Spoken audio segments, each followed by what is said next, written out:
Pessoal, vamos então finalizar com o Dr. César, falando um pouquinho do novo Código, né, processo civil. Olá, alô. Olá pessoal, como vai? Tudo bem? Tá ouvindo? Tá ouvindo direitinho aí? Vou tentar falar baixinho no microfone para não ficar gritando, estourar a caixa e ao mesmo tempo fazer uso aqui. Bom, aproveito a oportunidade para agradecer o Eduardo, agradecer a equipe, agradecer os colegas pela apresentação, agradecer vocês pela presença, parabenizar os advogados pelo Dia do Advogado aí, né, que a gente acaba, é uma oportunidade, acho que é ilustrativa muito boa para todos, parabenizar os pais presentes também, e aqueles que irão encontrar os seus pais na comemoração agora no final de semana. Não tenho a minha apresentação acho que não vai ser tão com dados estatísticos, com dados técnicos como o doutor, ou com dados estatísticos como a doutora, mas eu vim aqui para a gente fazer um bate-papo. Vamos falar um pouquinho do atual CPC. Também não é tão novo quanto o tema que a doutora apresentou, mas tem bastante coisa aqui diferente, que às vezes passa desapercebido.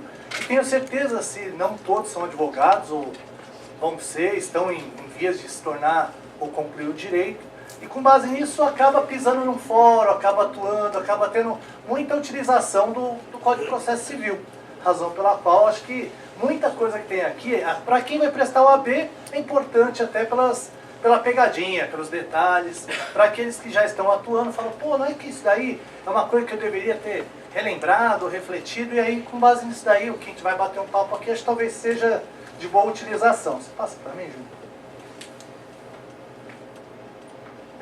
Eu vou tentar pensar alguns dispositivos e falar algumas situações novas aqui, tá, gente?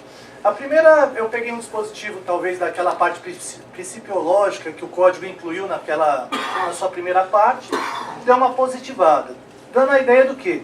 Que, primeiramente, isso já vinha sendo tratado pela jurisprudência, do quê? Que os juízes ou os tribunais não devem propor ou apresentar uma decisão surpresa. Olha, faltou um documento, vou extinguir o processo. Olha, juntar um documento aqui é o suficiente, vou julgar a causa.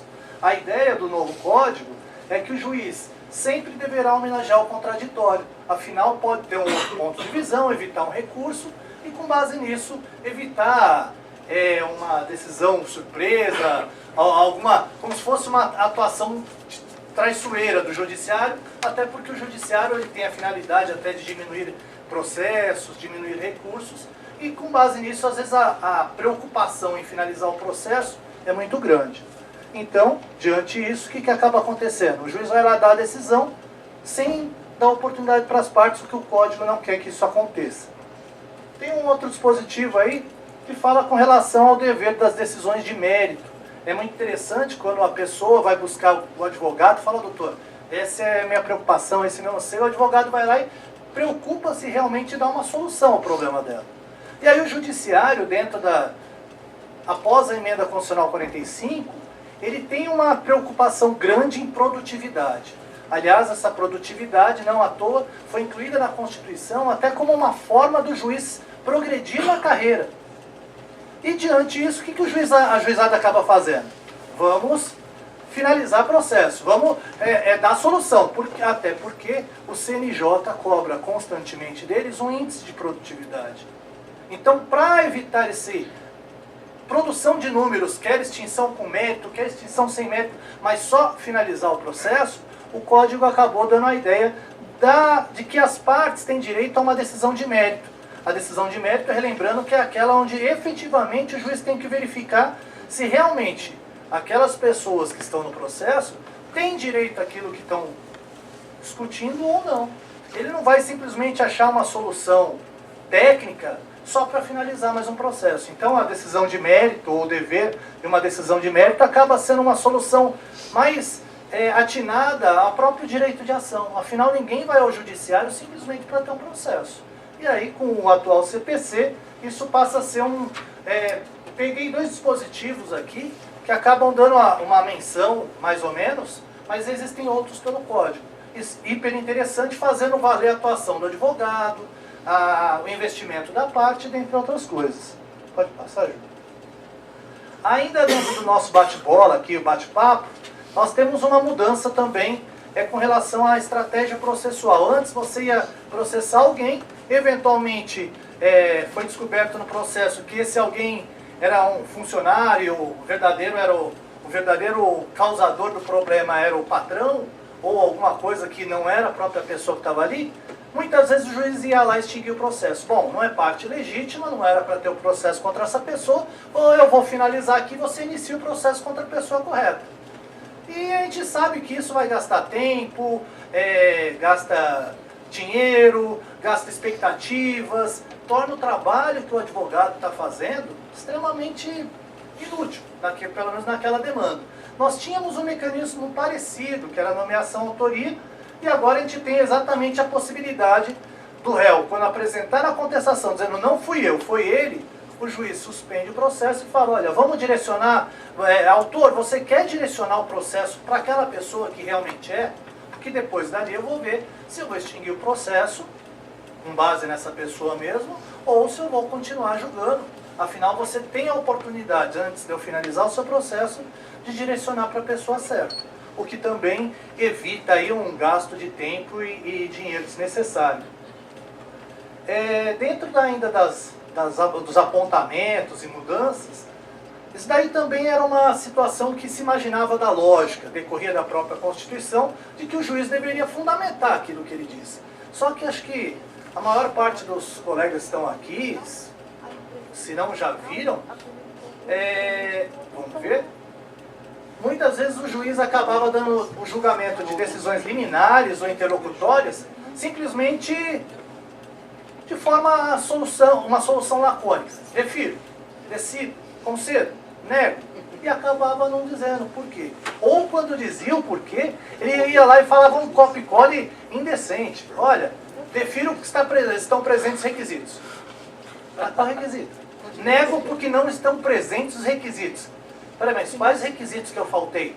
Então a ideia, hoje talvez, era uma decorrência da própria Constituição. E o legislador, ainda para tentar forçar o magistrado, notem que o que eu tentei selecionar, e foi o que eu conversei com o Eduardo, são facilidades ou melhorias para a advocacia. Mudanças tem bastante no código. Mas essas daqui, ao menos, aparentemente, demonstram que o advogado ele passa a ter um pouquinho mais de segurança no seu trabalho, tranquilidade aonde ele pode rebater e tudo mais. Então, hoje, com base em alguns dispositivos do Código, o juiz tem que fundamentar, inclusive uma liminar. Ele tem que ir lá fundamentar uma tutela antecipada, uma decisão interlocutória, e inclusive não basta simplesmente colocar o texto da lei, que é um outro copy-cole muito comum que nós temos, infelizmente, vendo no dia a dia. Acho que muitos colegas, eu estou falando aqui, eu vejo muitos abanando a cabeça com quem já viveu isso muito. Infelizmente, a ideia é exatamente do código para que isso pare. Então tá lá, ó, não pode o juiz se limitar à indicação, olha, defiro porque ele está no artigo tal. Não, ele tem que ler a causa e falar, olha, o fulano apresentou esse dado, o documento tal, é isso daqui, que é o que a lei exige. Ou se não, dizendo assim, olha, ele pega um copy-cole de uma decisão do STF, do STJ, olha, o Supremo já decidiu dessa forma e é isso que eu defiro. Calma lá, vamos fazer uma leitura individual. Quer fazer um copy-cole? Aproveita a parte da decisão. Hoje não tem como a gente negar que isso acontece em todos os segmentos, inclusive do judiciário, da iniciativa privada, da advocacia. Muitos acabam aproveitando a maior parte das peças e vamos aprimorando aí. Aí o juiz ele também vai fazer isso. Só que ele não pode fazer apenas isso e deixar a decisão para o cartório. Falou, ó, se vier aquela liminar daquele jeito, você já manda a decisão número 315, que é essa daqui para solucionar. Não. A ideia do código vai acabar considerando que isso não está fundamentado, tá, gente? A mudança, talvez a favor da advocacia, a qual o advogado, se concedido, ele pode recorrer, e se negado, ele também pode recorrer, mostrando para o tribunal que o juiz não observou algum documento, que a decisão foi desarrazoada, dentre outras falhas aí. Os colegas, tanto na área tributária quanto na área trabalhista, acabaram mencionando as inseguranças e situações, ou talvez até quão valiosa a jurisprudência ela é para o nosso trabalho. essa jurisprudência ela não só é valiosa para o dia a dia, mas também ela é necessário ser direcionada para que não haja um UFC jurídico, né? Cada um dá uma decisão de uma forma, fala uma coisa. Acho que nós sabemos que isso gera uma insegurança muito grande. Às vezes o cliente vem lá e fala, doutor, eu tenho direito disso? Aí você fala, vou dar uma confirmada. Aí você dá uma olhada, tem decisões a favor que sim, tem decisões a favor que não. E como é que a gente lida com isso para o cliente? Você fala assim, ele fala, olha, aí depois perde o processo, ele fala, pô, mas tinha decisões dizendo que não. E isso, gente, acho que todo mundo já viu uma situação de grande injustiça, onde nós, os advogados, passamos como o vilão da coisa, quando está todo mundo ganhando uma coisa e o juiz vai lá e fala assim, bom, eu fiz meu doutorado lá na Alemanha, eu fiz minha pós-graduação em Yale, etc. E eu tenho entendimento diferenciado do Poder Judiciário ou das decisões de uma forma comum, e nesse caso eu entendo que não tem. Aí o cliente fala assim, pô, mas todos os outros que estavam com outros advogados conseguiram, doutor? Eu dei uma googleada lá, achei as decisões aqui, todas são favoráveis, mas o seu caso, o que o senhor fez de errado? E aí o advogado muitas vezes não tem culpa. Por quê? Porque o juiz é detentor de uma individualidade quanto à sua fundamentação, vai lá e fala, olha, eu entendo assim. A ideia, com relação ao atual CPC, é para que a jurisprudência ela se consolide dando posicionamentos padrão. Um posicionamento com a finalidade de evitar as inseguranças jurídicas que nós vivemos. Eu acho que é uma luta comum de nós, advogados, no dia a dia, encontrar essa situação. Olha, sim, não. Notem que é uma mudança muito grande diante as vaidades que nós encontramos ainda do nosso judiciário. Mas a ideia é tão grande com relação a essa jurisprudência que o Código ele criou alguns graus de subordinação do juiz quanto à jurisprudência.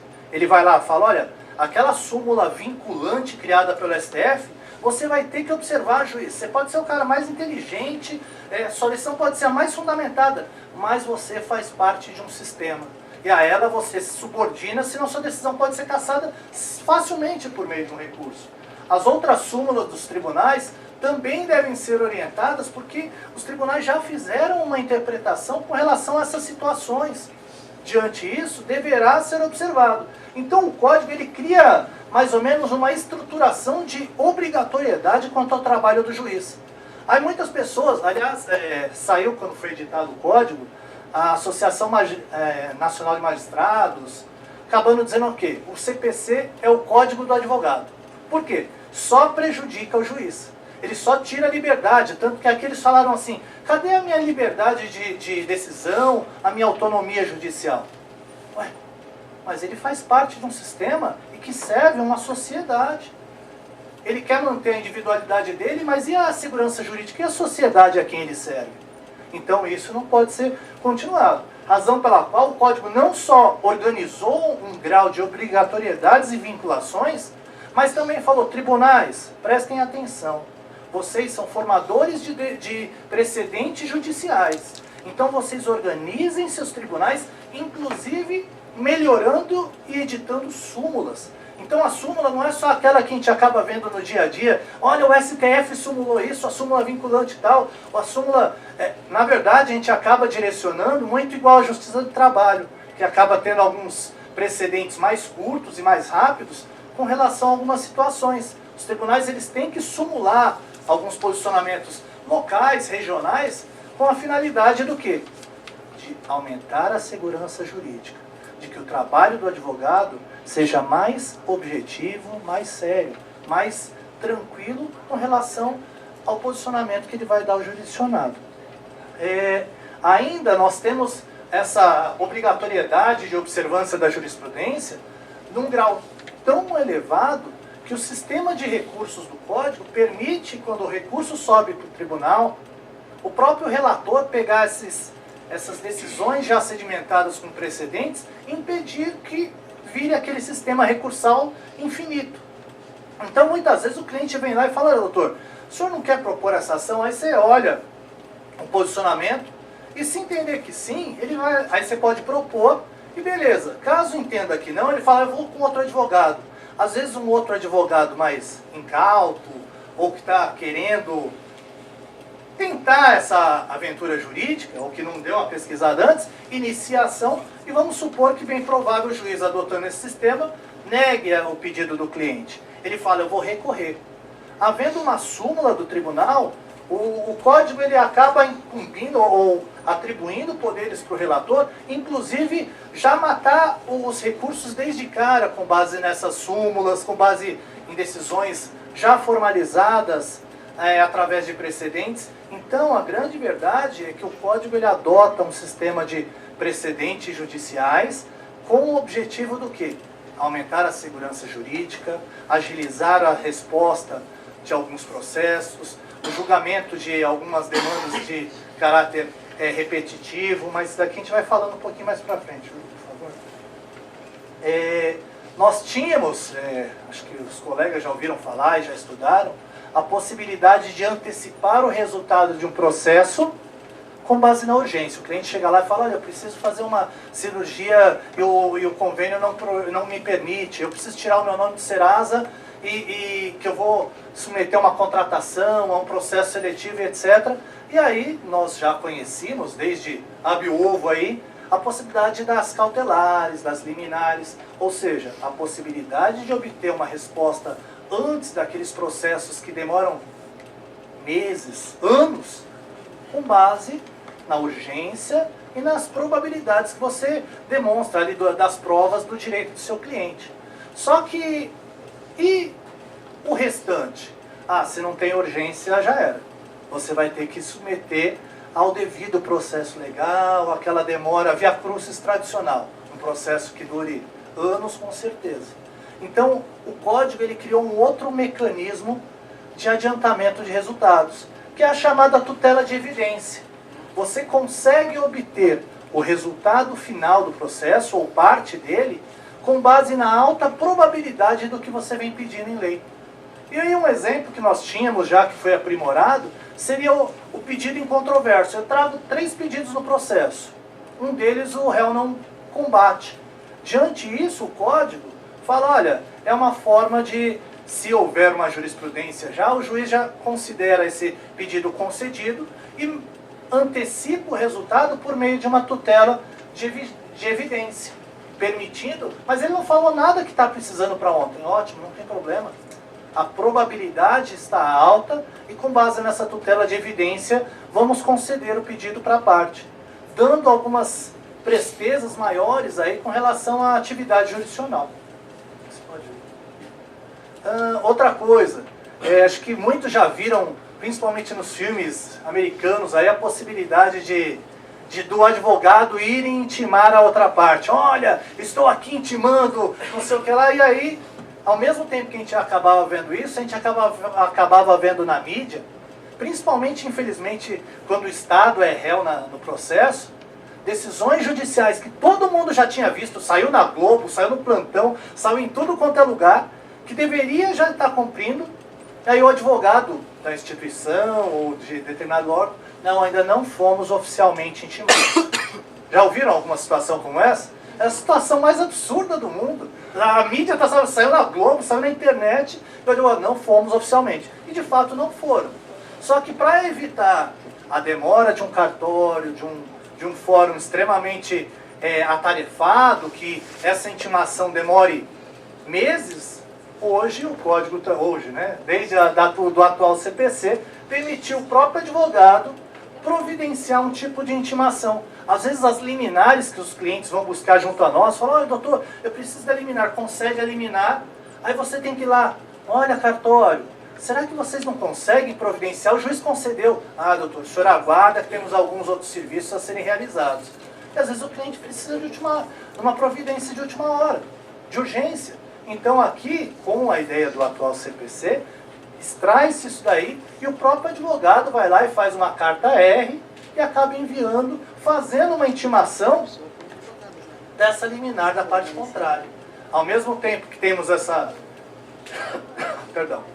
melhoria, a gente tem também algumas coisas ruins. Por exemplo, a testemunha, o advogado hoje, se não intimar, o que acontece? Olha, excelência, eu quero intimar. O juiz vai falar assim, tá doutor, o código falou que hoje você tinha que ter iniciado essa documentação de intimação. Você fez? Não. Olha a preclusão aí, não é verdade? A vilã de nós, né, os advogados aí na atuação do dia a dia. Tomar cuidado com isso. Mas, como a ideia, até pela data comemorativa, é falar das vantagens, não vou trazer as coisas ruins aqui, até para não virar um sábado triste, né? Você sai daqui e fala, pô, o cara falou um monte de coisa, agora ainda estou modo desesperado, vai dar tudo errado. Não, calma, vamos devagar, vai dar tudo certo. Vamos ver só as coisas boas hoje, né? Ou rever, né?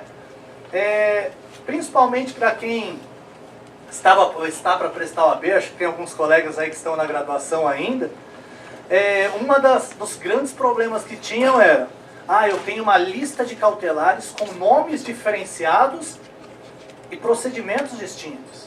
E aí cai na OAB um probleminha, qual que é? É o arresto, o sequestro, é a busca e apreensão ou a quê? Porque cada um, além de ter o seu nomezinho próprio, apesar da fungibilidade prevista na lei, cada um tinha o seu ingrediente. Olha, você precisa aprovar essa situação. Isso eu falei a dificuldade para aqueles que estão para prestar o OAB, mas também temos a dificuldade para nós que já estamos atuando. Que muitas vezes você ia, apresentava um arresto de uma situação que aparentemente era um arresto, e aí o juiz, dentro do seu entendimento, ia lá e falava assim, ó, você esperando uma liminar ser concedida, o juiz ia e falava, não, olha, emende a inicial adequando a cautelar adequada, a cautelar é correta. Aí você fala, pô, mas a cautelar correta era um arresto.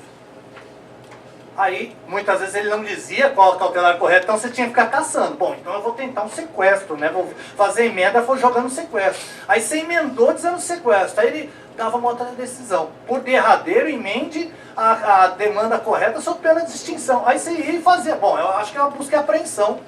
E aí qual o ingrediente que você vai preencher ali? É uma situação de extrema insegurança para o advogado, sendo que você, quando entrou com a medida cautelar, você buscava uma solução de urgência. Você não queria ficar, deixa eu ver se eu acerto qual que é a demanda que ele achou legal aqui. Não, gente. E para evitar isso, essas situações absurdas, o código tem muitas coisas assim que não são perfeitas, tá? Mas para nós teve grandes boas mudanças, sim. E aí temos aqui, ó, o artigo 301, ele até mencionou essas cautelares que nós falávamos, o arresto, o sequestro, o arrolamento, de certa forma até estão ali, mas elas não têm um capítulo próprio, com um regramento processual próprio ou exigências próprias de cada um. Você vai preencher os requisitos de uma tutela de urgência, que estão previstos na lei, e diante disso o juiz não pode entender. Olha, eu não entendo, antes até tinha, que pela fungibilidade ele podia conceder um ao invés de outro, mas a lei falava, desde que tenha preenchido os requisitos daquela outra. Então o juiz falava, eu até aceito que você errou o nome, mas cadê os ingredientes daquela outra cautelar? E aí você falava, pô, como que está faltando aqui? A demonstração do bem, demonstração do risco, o que está acontecendo? E aí o código ele tirou essa situação de umas cautelares com nome específico, ele criou hoje duas categorias, que são as tutelas de urgência cautelar e antecipada. De certa forma ele reorganizou, né? Mas ele tirou aquela lista como se fosse um menu de cautelares. Olha, deixa eu ver qual que eu vou escolher aqui. Não, ele tirou isso daí.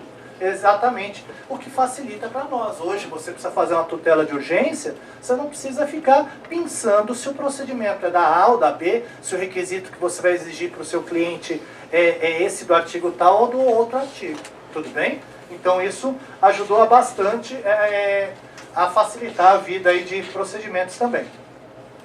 Uma outra situação que nós tínhamos, que era uma solução prática, mas que cada juiz fazia de uma forma, eu não achei o endereço do réu. Muitas vezes o cliente chega lá e fala, o endereço é esse. O oficial de justiça vai lá, tenta citar o réu e volta com a informação, não está mais nesse endereço. O que o juiz faz? Diga a parte. Aí você pergunta para o cliente fala, olha, o endereço que eu tenho era esse mesmo. Aí você fala, oficial de justiça, vai lá. Aí o oficial de justiça foi, cheguei lá, não tem ninguém. Aí você fala para o cliente, e aí?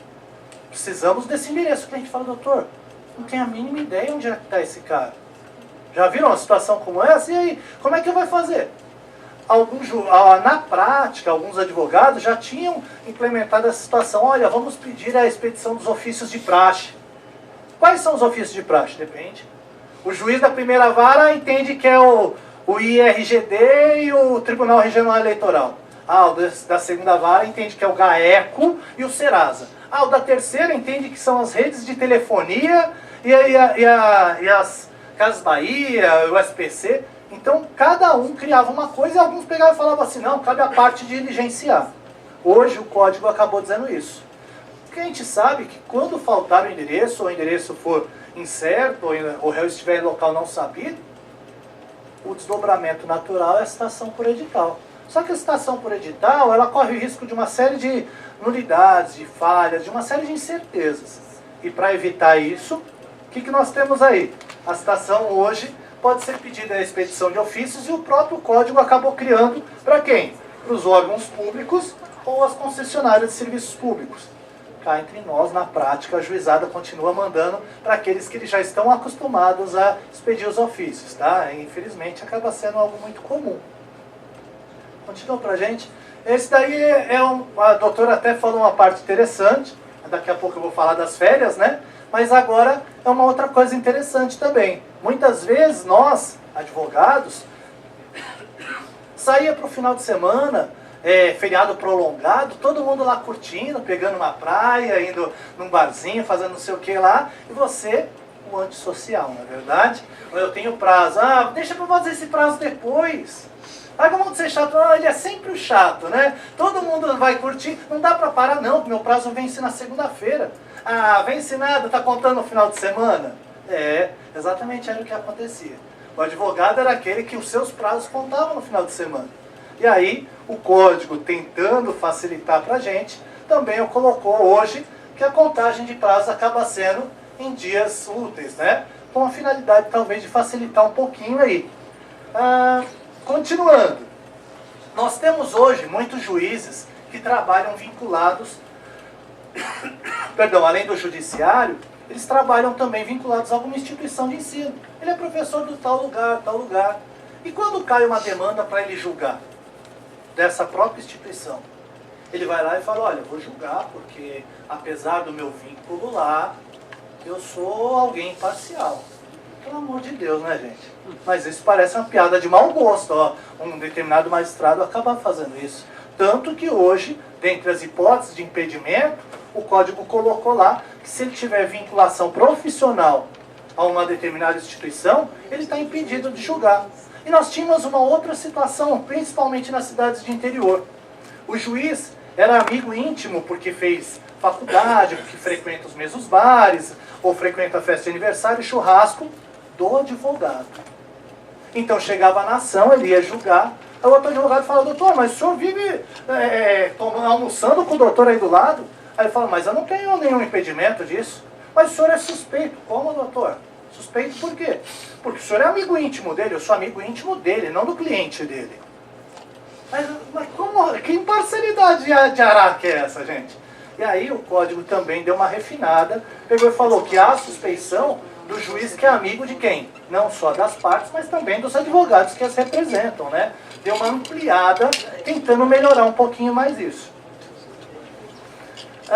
Lembrando aí das férias, que a doutora disse que é a favor e acho que todos gostamos, o advogado era aquele também que no final de ano todo mundo, vamos lá, estoura o champanhe, pula ondinha, pula, mas deixa eu ir pro meu notebook terminar o meu prazo, né?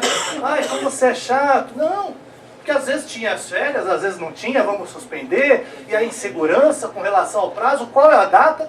Hoje o código padronizou uma data de suspensão dos prazos do dia 20 de dezembro a 20 de janeiro. De repente, o advogado consegue descansar um pouquinho junto à sua família, fazer algum curso, uns momentos de descanso. Tudo bem? A ideia, principalmente nas datas comemorativas aí. E os honorários? Vamos pegar outra parte boa também da coisa. Os honorários, afinal, se eu falo para um grupo de advogados, se eu não vier para falar de honorários, vamos embora sair reclamando, né? O mínimo que esse cara tem que falar é a parte boa dos honorários. Afinal, teve alguma mudança com relação a isso? Sim. Na verdade, a maior parte das mudanças que tem aqui, elas já tinham alguma sedimentação na jurisprudência e agora está na lei.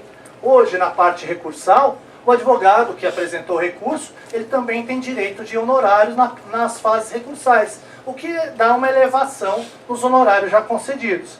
Ah, mas na parte recursal, e na execução ou no cumprimento de sentença, que é uma fase do processo, hoje também está sedimentado como a possibilidade na reconvenção, dentre outros, da possibilidade, afinal, nós trabalhamos também nisso. Nós não vivemos só da parte contratual ali, da parte com o cliente. Nós desenvolvemos um trabalho dentro do judiciário. Pode passar, Júlio, por favor. A colega mencionou da hipótese da sucumbência, e hoje nós tínhamos uma situação já sedimentada, mas que muitas vezes o cliente falava assim, olha, você falava, olha, ganhei a verba sucumbencial, peraí, mas eu paguei o senhor ainda vai receber alguma coisa do processo? Não é verba sucumbencial, mas o que é sucumbência? É de perda, mas quem perdeu foi outra parte, eu que ganhei. E aí você tinha que ficar dando aquela... E o cliente fala, tá bom, cadê? Onde está dizendo que os honorários é do senhor? Aí você, é uma construção doutrinária. Não, doutor, eu quero na lei. E como é que faz? E aí hoje nós temos essa padronização, né? Os honorários constituem hoje o direito do advogado, tem a natureza alimentar, todas as características e qualidades disso aí, sendo vedada aquela compensação da sucumbência recíproca. Então entrou com uma ação de 1 milhão e o outro contestou e a ação foi julgada improcedente, o advogado da outra parte vai ter direito à sucumbência com base nisso. Ah não, mas ambos perderam, vamos fazer a compensação. Isso ainda existe, né? Mas o código traz a ideia de tentar vedar aí essa compensação de honorários sucumbenciais quando houver sucumbência recíproca. Júlio, por favor. Finalizando, só estendendo mais um pouquinho, os negócios processuais. Hoje nós temos previsto no código uma possibilidade dos advogados conversarem entre si e permitir alterar o procedimento. Olha, vamos ouvir as testemunhas primeiro? Doutor, tá absurdo. Não, é possível, doutor. Se a testemunha for a seu favor, a gente já fecha um acordo desde já. É possível fazer isso? Sim, essa inversão do procedimento, talvez por ser muito incipiente entre nós não lidamos ainda muito bem com isso. Mas talvez seja uma parte interessante para o advogado evitar a demora de processos que se estendem por anos e mais anos. Liga para outro advogado, vamos inverter, marcar de ouvir a testemunha, de repente no seu escritório, mediante filmagem. Pode ser feito isso? Se as partes negociarem, pode ser algo a se pensar. Ouve a testemunha, faz a filmagem, submete ao juiz e fala, olha, nós fizemos uma oitiva antecipada da testemunha no escritório do doutor. Não, doutor, mas não tem previsão nisso. Mas nós negociamos essa possibilidade. Diante disso, estamos submetendo ao processo e queremos adiantamento desse tipo de prova. É alguma coisa a se pensar nos mecanismos que a brecha que o legislador deixou aqui. Cabe espaço para nós pensarmos num processo mais célere, mais rápido. Eu vou só talvez falar mais desse e dos outros a gente vai deixar em aberto aqui, porque estou avançando já no horário no sábado de todos aqui. Nós tínhamos uma outra dificuldade que era, o cliente chegou lá, apresentou a peça para você e você tem que se defender. Você viu que o valor da causa que a outra pessoa colocou está indevido, colocou inferior para recolher menos custas. Pediu justiça gratuita e de repente é um empresário de grande valor, então a justiça gratuita é indevida também. E a ação foi proposta em um lugar e deveria ser proposta em outro. Ou seja, temos mais uma falha, que é a incompetência relativa. O que eu tinha que fazer? Uma peça de incompetência, uma de impugnação valor da causa, tinha que fazer várias peças diferentes. Hoje, o legislador também deu uma facilitada aqui. Olha, vou descobrir como é que funciona. O legislador também deu uma facilitada nisso daqui e falou, quer fazer a defesa? Reúne todas as suas teses defensivas, incompetência relativa, impugnação ao valor da causa, impugnação à justiça gratuita, todas numa única peça, que é a contestação. Então facilitou muito o trabalho de nós todos, que é elaborar uma peça com mais carga de conteúdo, porém sem ter que ficar criando peças diferentes, momento de, pode protocolar uma ao invés da outra, qual que vem primeiro, então tem uma facilitação muito grande. Prometo que esse é o último, tá? A distribuição do ônus da prova, nós tínhamos também uma situação extremamente interessante, só que era apenas no âmbito do direito do consumidor. Então eu tinha uma demanda de consumo, eu não tinha as provas acerca disso, como é que eu tinha que fazer? Tem que falar para o cliente, ou você prova ou a gente vai perder. Aí o cliente, pô, doutor, mas essa situação, todo mundo sabe que é assim. Ele fala, não, todo mundo sabe, mas o juiz não sabe. O juiz vai julgar com o que tiver no processo. Mas eu não tenho prova com relação a isso. A outra pessoa tem. Não, meu amigo, você tem prova. É o chamado ônus da prova. Ou você prova, a gente vai perder o seu processo. Doutor, mas não tem como falar para ele provar? Não, não tem. Porque essa inversão do ônus da prova, ela somente é prevista no CDC. O atual CPC abriu de uma forma geral, dizendo assim, o juiz pode, dependendo do caso e preencher as condições, inverter o ônus da prova em todo tipo de processo, inclusive aqueles que eventualmente não tratam direito do consumidor ou tratam de qualquer outra área. Pode adiantar para o final, Júlio? Tem bastante coisa aí que eu teria, acho que para falar, eu fiz acho que muitos slides, deveria ter talvez me limitado a falar um pouquinho mais. Eu vou aproveitar então esse último slide para fazer os agradecimentos, ou reiterar. Agradeço a Deus pela oportunidade de estarmos todos aqui hoje. Agradeço o Eduardo e toda a equipe aí pela oportunidade de estar falando hoje aqui com vocês, nesse final de semana. Agradeço os doutores pela exposição maravilhosa que fizeram aqui antes de mim, que eu tentei aí me aproximar. Agradeço os alunos, ou ex-alunos que estiveram aqui, que são de grande valia a amizade de vocês e a presença, tá? Agradeço quem não foi meu aluno, mas os colegas que estão presentes hoje aqui também, que são de grande valia e nos prestigiaram com a presença. E agradeço todos de uma forma geral. Ali tinha o link dos slides, mas sumiu. Depois eu acabo passando para o Eduardo e o Eduardo repassa a todos. Gente, mais uma vez, obrigado pela paciência, pela companhia e por toda a atenção.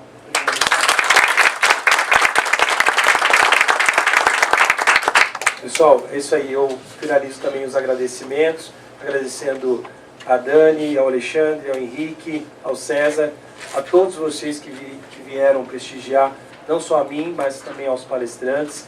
Quero desejar para vocês um feliz Dia dos Advogados. Eu sei que a maioria que está aqui é advogado, né, ou está a caminho dele.